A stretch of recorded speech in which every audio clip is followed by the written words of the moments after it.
Alright, so this is Coriega for looking into the Octagon.blogspot.com.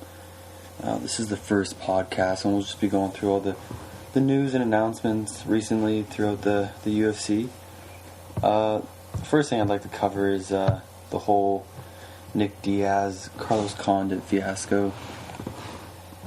Now, the fight was very close. It was the headliner for UFC 143 in Las Vegas.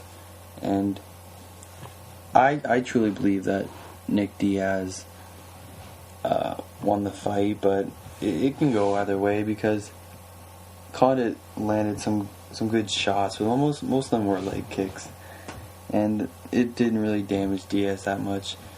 Now Diaz didn't really hurt Condit very much either, but I just feel he was pushing the pace the whole fight.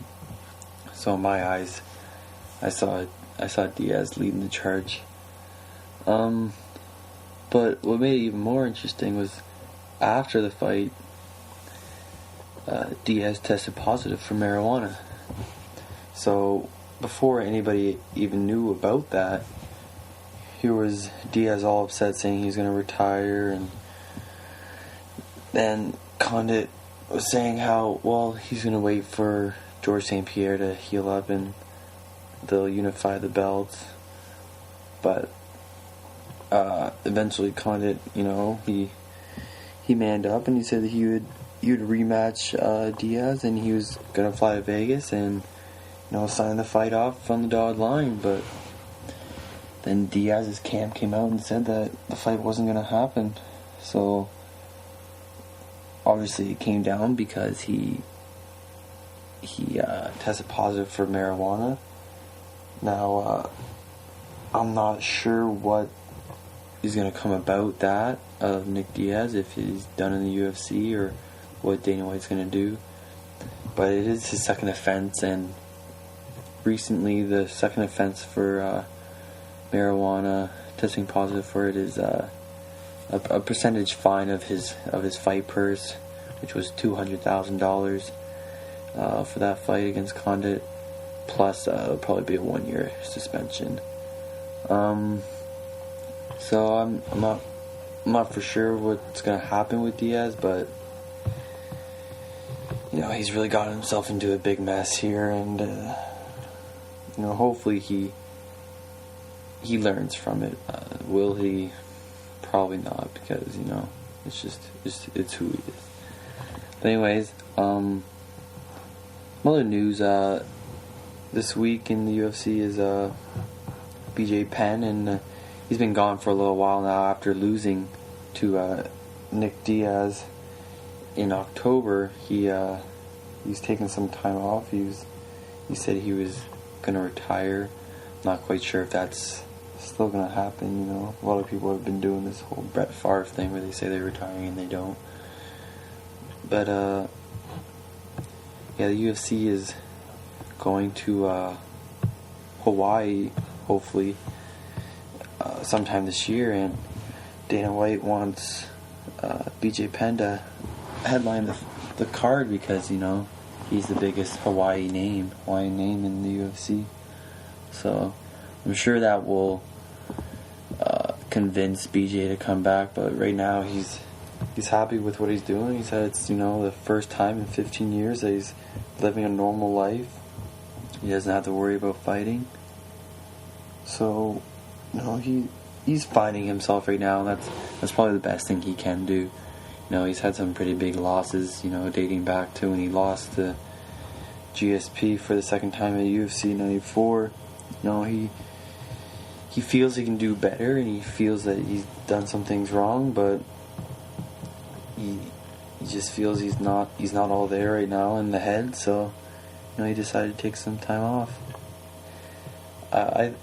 It truly is probably the best for him, but at the end of the day, when he comes back, I still feel it's just everything's passing him as he's taking this break, and he's still gonna have the same cardio issues. But who knows? He's a great fighter.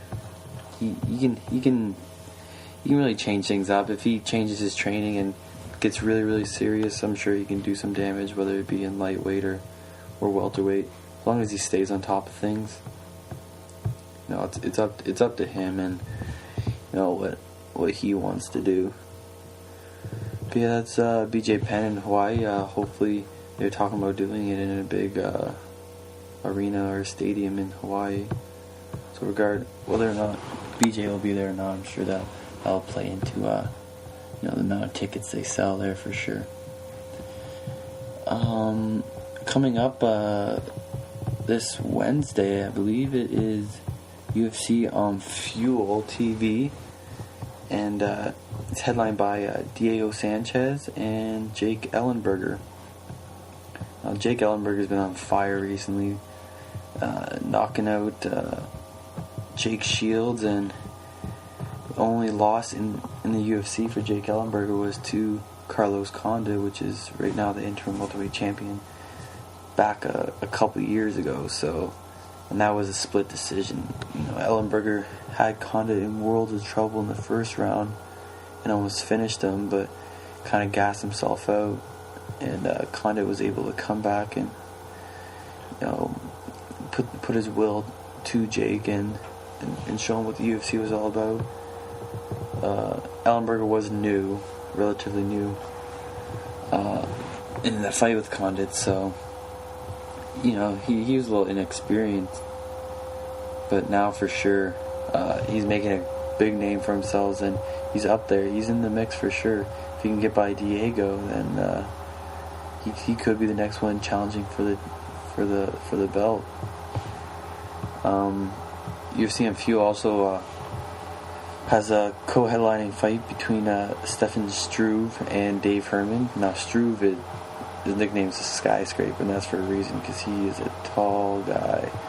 He's been putting some muscle on the last couple years, because he's young and he's really skinny when he first came into the UFC, but he's packed on some pounds, and he's got a great reach advantage over anybody he fights in the UFC. Being so tall and lanky that he is. He's fighting Dave Herman, who's only fought in the UFC once, but he is a beast. He goes all out, toe to toe on the feet, and that fight for sure will be a great brawl. I see Herman probably knocking Struve out in the first or second round, just due to Dave Herman's relentless attack. But if Struve can weather the storm right away and use his reach to his advantage, he might be able to submit Herman or knock him out in the late second round or third round. I really don't think he'll go the decision, but you never know, right?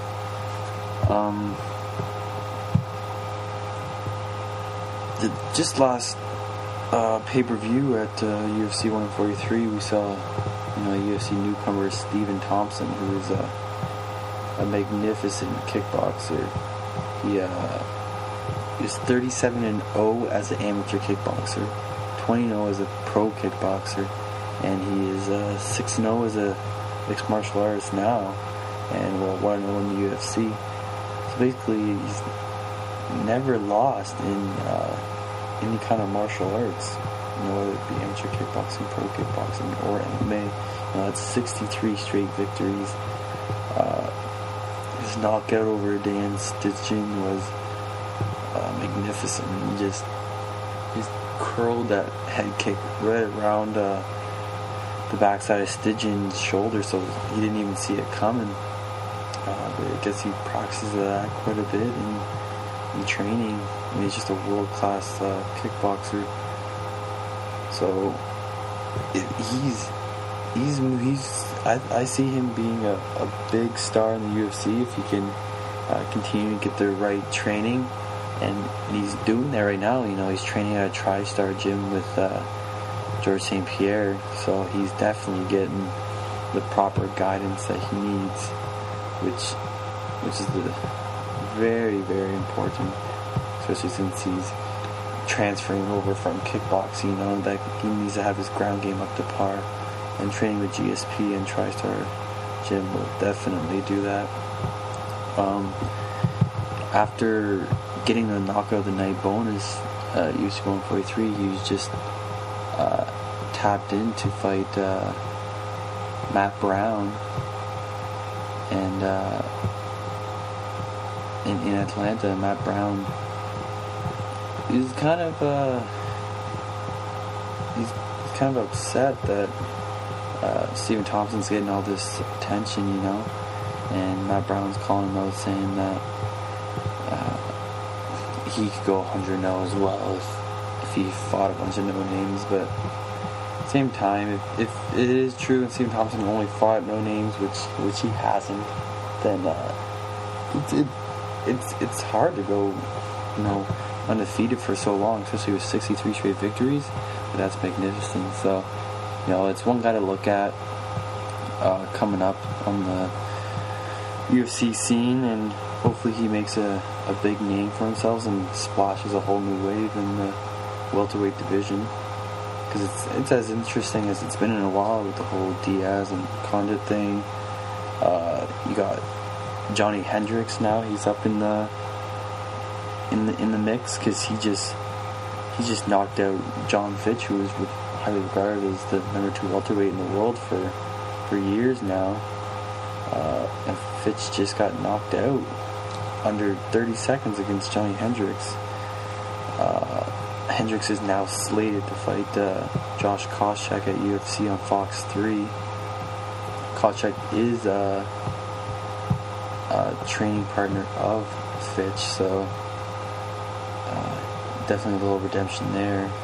But if Hendricks gets by Koscheck, for sure, I believe he'll get a title shot. If not, be one fight away. He's a great NCAA wrestler, is Johnny Hendricks, and if he could come in and just boss Koscheck around and even knock him out in the first round, I don't see why he wouldn't get a title shot right away. He's, like I said, he's another name in the welterweight division that's looking great. So hopefully he steps up and makes a big name for himself in the Koscheck fight.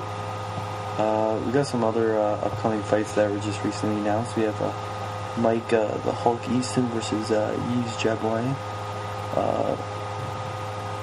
Easton's looked pretty good in his Octagon fights. Now he seems kind of tentative at times, and he seems kind of like tight with his boxing, but with Jabouin, he's gonna have his hands full for sure. Then we also have Alan Belcher, Alan the Talon Belcher versus Rusimir Palhares. Now that's a pure striking versus grappler match. Palhares is he's known for his devastating leg locks, and if he grabs a limb, he's not letting go. And Belcher is just a world-class kickboxer, dynamic strikes. He comes at it from all different angles. Hopefully he can stop Palhares' takedowns and try and work his strikes, because Palhares is rudimentary with his stand-up. So it's basically whoever imposes their will and brings the fight to where they want it, they're gonna win that fight.